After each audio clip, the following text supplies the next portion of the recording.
स्वागत है आप सभी का आपके अपने यूट्यूब चैनल एग्जाम की बात पर। आज हम पढ़ने वाले हैं फरवरी महीने से जुड़े करंट अफेयर के इंपॉर्टेंट क्वेश्चन। इन करंट अफेयर के इंपॉर्टेंट क्वेश्चन को हमने दो भागों में बांटा है। एक भाग में हम पढ़ेंगे भारत और अंतर्राष्ट्रीय स्तर से जुड़े करंट अफेयर के इंपॉर्टेंट फैक्ट, साथ ही दूसरे में हम पढ़ेंगे भारत में जितने भी राज्य हैं उनसे जुड़े करंट अफेयर के इंपॉर्टेंट फैक्ट। तो आज हम पढ़ने वाले हैं भारत और अंतर्राष्ट्रीय स्तर से जुड़े करंट अफेयर के इंपॉर्टेंट क्वेश्चन। तो आज के वीडियो में जितने भी इंपॉर्टेंट क्वेश्चन आए उन्हें आपको याद रखना है, आपके आने वाले एग्जाम के लिए इंपॉर्टेंट रहेंगे। तो चलिए शुरू करते हैं।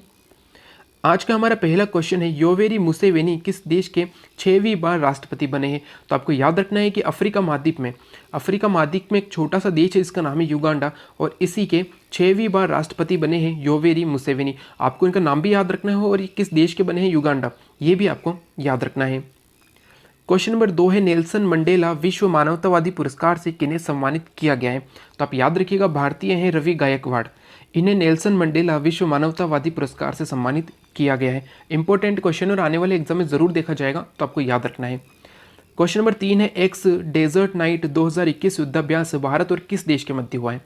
तो आप याद रखिएगा, एक्स डेजर्ट नाइट 2021 जो युद्धाभ्यास है ये भारत और फ्रांस के मध्य हुआ है। क्वेश्चन नंबर 4 है, Bharat Japan act east forum की 5वीं बैठक कहाँ पर हुई है? आपको सबसे पहले याद रखना है कि भारत और जापान की जो एक्ट ईस्ट फोरम की बैठक है, इस बार कौन सी बैठक आयोजित हुई है? तो 5वीं बैठक आयोजित हुई है, जो आयोजित हुई है भारत की राजधानी नई दिल्ली में। इंपॉर्टेंट है और आपको याद रखना है। क्वेश्चन नंबर 5 है, किस देश के बासमती चावल को जीआई टैग मिला है?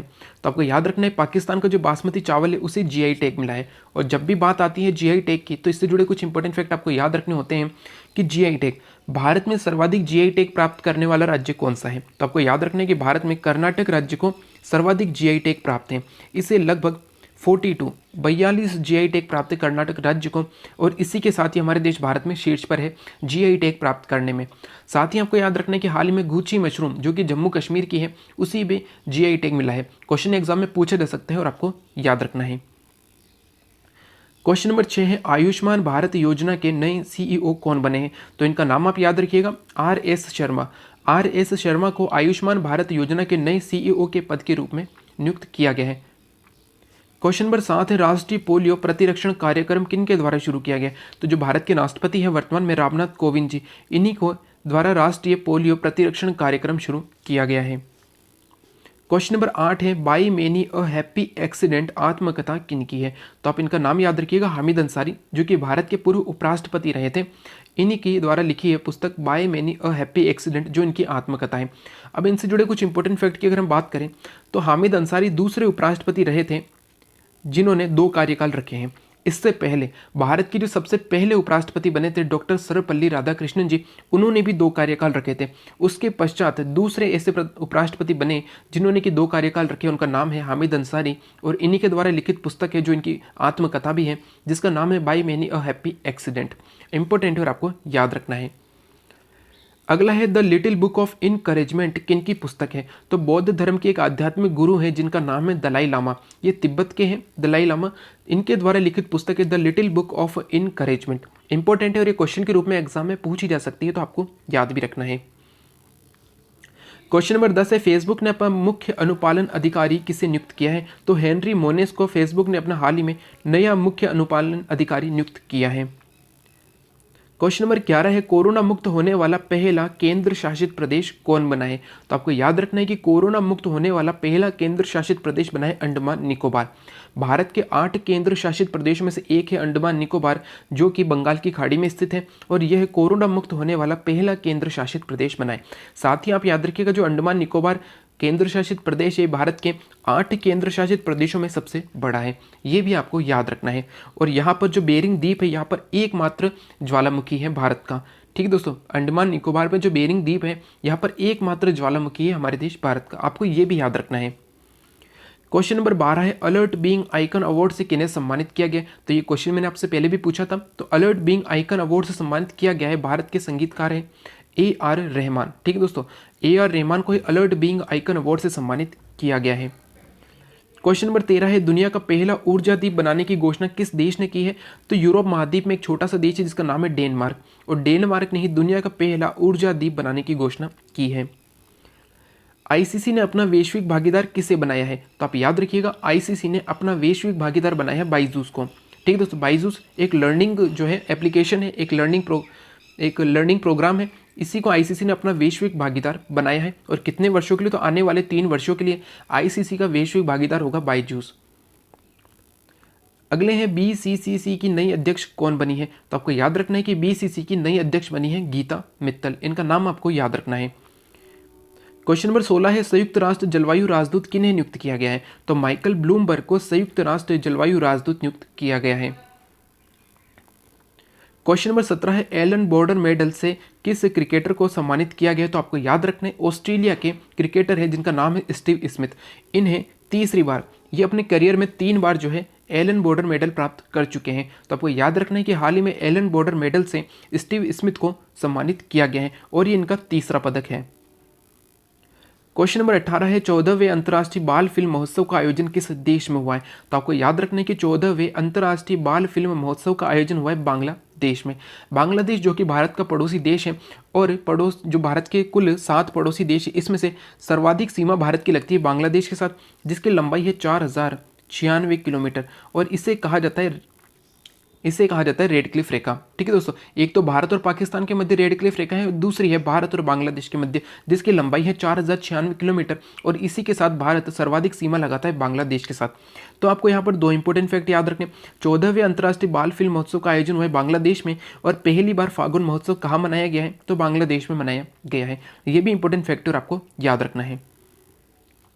क्वेश्चन नंबर 19 से विश्व सतत विकास शिखर सम्मेलन 2021 की मेजबानी किसने की है? इंपॉर्टेंट क्वेश्चन आने वाले एग्जाम के लिए आपको याद रखना है कि विश्व सतत विकास शिखर सम्मेलन 2021 की मेजबानी की है भारत ने और इसकी अध्यक्षता की है नरेंद्र मोदी जी ने। आपको ये दोनों इंपॉर्टेंट फैक्ट याद रखने हैं। अगला है यूपीआई मल्टी बैंक मॉडल पर फोनपे ने किस बैंक से समझौता किया है? तो आप याद रखिएगा यूपीआई मल्टी बैंक मॉडल पर जो फोनपे है, ठीक है दोस्तों, ऑनलाइन पेमेंट करता है फोनपे। ठीक है दोस्तों, फोनपे जो है ऑनलाइन पेमेंट के लिए है, इसने एक्सिस बैंक के साथ समझौता किया है। इंपॉर्टेंट और आपको याद रखना है। अगला है अनफिनिश्ड अ मेमोयर, ये किनकी पुस्तक है? तो आपको याद रखना है भारतीय अभिनेत्री प्रियंका चोपड़ा, इनकी पुस्तक है अनफिनिश्ड ए मेमोयर। इंपॉर्टेंट और आपको याद रखना है। क्वेश्चन नंबर 22 से अंतर्राष्ट्रीय सौर संगठन के महानिदेशक कौन बने हैं? तो हाल ही में अजय माथुर को अंतर्राष्ट्रीय सौर संगठन के महानिदेशक के पद पर नियुक्त किया गया है। क्वेश्चन नंबर 23 है 93 ऑस्कर पुरस्कार के लिए किस फिल्म को चुना गया है? तो जो 93 पुरस्कार मिलेंगे 2023 में, तो इसके लिए चुना गया है भारत से बिट्टू फिल्म को। बिट्टू ये एक फिल्म है जो कि कन्नड़ फिल्म है और 93 ऑस्कर पुरस्कार के लिए इसे चुना गया है। साथ ही आप याद रखिएगा कि जो जनरल कैटेगरी के लिए कौन सी फिल्म को चुना है? तो जनरल कैटेगरी के लिए फिल्म को चुना गया जिसका नाम है कलीला अतीता। ये उड़िया भाषा की फिल्म है, यानी कि ओडिशा राज्य से संबंधित फिल्म है कलीला अतीता। इसे ऑस्कर 93 ऑस्कर के लिए जनरल कैटेगरी में नामित किया गया है। आपको ये दोनों नाम याद रखने हैं। अगला है question number 24, order of rising sun पुरस्कार से किन्हें सम्मानित किया गया? इंपॉर्टेंट क्वेश्चन, इसके इंपॉर्टेंट फैक्ट भी मैंने आपको बताए थे। तो आपको सबसे पहले याद रखना है कि हाल ही में ऑर्डर ऑफ राइजिंग सन से सम्मानित किया गया बंगजाम धबली सिंह को। इनका नाम आपको जरूर याद रखना है। अगला आता है ऑर्डर ऑफ राइजिंग सन किस देश के द्वारा दिए जाते हैं? तो ये जापान के द्वारा दिया जाता है एक सर्वोच्च नागरिक पुरस्कार है। ऑर्डर फॉर राइजिंग सन, इसकी स्थापना हुई थी 1875 में, यानी कि 1875 से इसे दिया जाना शुरू किया गया था। और भारत के क्रांतिकारी हुए थे जिनका नाम था रास बिहारी बोस। तो रास बिहारी बोस को जो है जापान सरकार ने 1942 में ऑर्डर ऑफ राइजिंग सन पुरस्कार से सम्मानित किया था और इन्हीं रास बिहारी बोस ने जापान में ही आज़ाद हिंद फौज की स्थापना की थी 1942 में। 1942 में स्थापना की थी और 1943 में इसके प्रमुख पर नियुक्त किया गया था, यानी कि इसके प्रमुख अध्यक्ष बने थे आज़ाद हिंद फौज के, यानी कि कप्तान बने थे जिनका नाम था नेताजी सुभाष चंद्र बोस। और 23 जनवरी को नेताजी सुभाष चंद्र बोस की जयंती मनाई जाती है और इसी को पराक्रम दिवस के रूप में मनाया जाना घोषित किया गया है इस वर्ष से, यानी कि इस वर्ष से 23 जनवरी को पराक्रम दिवस मनाया जाएगा और अगले आने वाले वर्षों में भी 23 जनवरी के दिन को पराक्रम दिवस के रूप में मनाया जाएगा। आपको ये सभी इंपॉर्टेंट फैक्ट भी याद रखने हैं। अगला है ऑल इंडिया रेडियो के प्रमुख कौन बने हैं? तो इनका नाम याद रखिएगा NV रेड्डी, ये ऑल इंडिया रेडियो के प्रमुख बने हैं।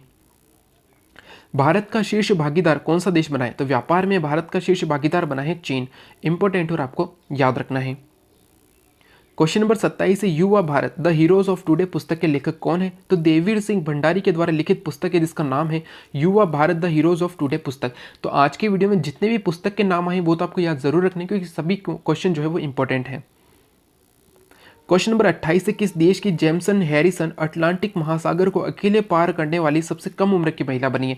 तो जेम्सन हैरिसन ये अटलांटिक महासागर को अकेले पार करने वाली सबसे कम उम्र की महिला बनी है और ये रहने वाली है ब्रिटेन की। आपको इनका नाम भी याद रखना है और ये किस देश की रहने वाली है, ब्रिटेन की रहने वाली है। साथ ही आपको एक और इंपॉर्टेंट फैक्ट याद रखना है कि इन्होंने किस महासागर को अकेले पार किया है, तो इसका नाम है अटलांटिक महासागर। अगला है कमलाज वे पुस्तक के लेखक कौन है? तो आप नाम याद रखिएगा, डैन मोरेन। डैन मोरेन के द्वारा पुस्तक लिखी गई कमलाज वे। कमलाज वे ये कमला हैरिस के जीवन पर आधारित पुस्तक है। कमला हैरिस जो कि हाल ही में 49वीं 49 उपराष्ट्रपति बनी है, कहाँ पर? तो अमेरिका की। अमेरिका के 46वें राष्ट्रपति बने, आपको ये दोनों याद रखना है। अमेरिका के 46वें राष्ट्रपति हाल में बने जो बाइडेन और 39वीं उपराष्ट्रपति बनी है कमला हैरिस। और इन्हीं के जीवन पर आधारित पुस्तक है कमलाज वे, जिसे लिखा है डैन मोरेन ने। इंपॉर्टेंट है और आपको याद रखना है। क्वेश्चन नंबर 30 है ई छावनी पोर्टल किनके द्वारा लॉन्च किया गया है? तो राजनाथ सिंह, भारत के वर्तमान में रक्षा मंत्री हैं राजनाथ सिंह, और इन्हीं के द्वारा ई छावनी पोर्टल को लॉन्च किया गया है। क्वेश्चन नंबर 31 है देश के सबसे बड़े क्रिकेट स्टेडियम का उद्घाटन किनके द्वारा किया गया है? तो सबसे पहले आपको ये याद रखना है कि देश का सबसे बड़ा क्रिकेट स्टेडियम है कहाँ पर? तो इसका नाम है मोटेरा स्टेडियम, जिसका नाम अब बदलकर नरेंद्र मोदी, प्रधानमंत्री नरेंद्र मोदी जी के नाम पर रखने की घोषणा की गई है। और ये है कहाँ पर? तो ये है गुजरात के अहमदाबाद शहर में। तो देश का जो सबसे बड़ा क्रिकेट स्टेडियम है, इसका उद्घाटन किया था 24 फरवरी को रामनाथ कोविंद ने। इंपॉर्टेंट है और आपको याद रखना है, राष्ट्रपति रामनाथ कोविंद जी के द्वारा 24 फरवरी के दिन देश के सबसे बड़े क्रिकेट स्टेडियम का उद्घाटन किया गया। साथ ही मैं आपको एक और इंपॉर्टेंट फैक्ट बता दूं कि देश का सबसे बड़ा ये जो है, ये तो विश्व का सबसे बड़ा क्रिकेट स्टेडियम है, देश का भी है और विश्व का सबसे बड़ा क्रिकेट स्टेडियम है। लेकिन देश का सबसे बड़ा हॉकी स्टेडियम कहाँ पर बन रहा है, ये भी आपको याद रखना है। तो ओडिशा राज्य के राउरकेला में, ओडिशा राज्य के राउरकेला शहर में देश का सबसे बड़ा हॉकी स्टेडियम बनने जा रहा है, जिसका अब नाम रखा गया है बिरसा मुंडा। जो भारत के स्वतंत्रता सेनानी हुए थे बिरसा मुंडा, उनके नाम पर जो है इस हॉकी स्टेडियम का नाम रखा जा रहा है, जिसका निर्माण हो रहा है ओडिशा के राउरकेला में। इंपॉर्टेंट है और आपको याद रखना है। क्वेश्चन नंबर 32 है महेंद्र सिंह कान्याल किस देश में भारत के राजदूत नियुक्त हुए हैं? तो सीरिया, सीरिया देश में। ठीक है दोस्तों, सीरिया जो देश है, यहीं पर महेंद्र सिंह कान्याल भारत के राजदूत नियुक्त हुए हैं। इंपॉर्टेंट है और आपको याद रखना है। आज का हमारा अंतिम क्वेश्चन है और इंपॉर्टेंट क्वेश्चन है कि संदेश नामक स्वदेशी मोबाइल ऐप का निर्माण किसके द्वारा किया गया है? तो सबसे पहले आपको ये याद रखना है कि भारत का यह स्वदेशी मोबाइल ऐप है, जिसका नाम है संदेश। मैसेजिंग ऐप है संदेश। इसे बनाया किसने? इसे बनाया नेशनल इन्फॉर्मेटिक्स सेंटर ने। सूचना एवं प्रौद्योगिकी जो मंत्रालय है, इसके अधीन एक संस्था आती है जिसका नाम है नेशनल इन्फॉर्मेटिक्स सेंटर, यानी कि NIC। NIC जिसकी स्थापना हुई 1976 में और मुख्यालय है नई दिल्ली में। इसी के द्वारा जो है संदेश नामक मैसेजिंग ऐप बनाया गया है और इसे लॉन्च किया है केंद्र सरकार ने। ये क्वेश्चन एग्जाम में जरूर पूछा जाएगा कि स्वदेशी मोबाइल ऐप किसके द्वारा निर्मित है? तो NIC यानी कि नेशनल इन्फॉर्मेटिक्स सेंटर ने बनाया है।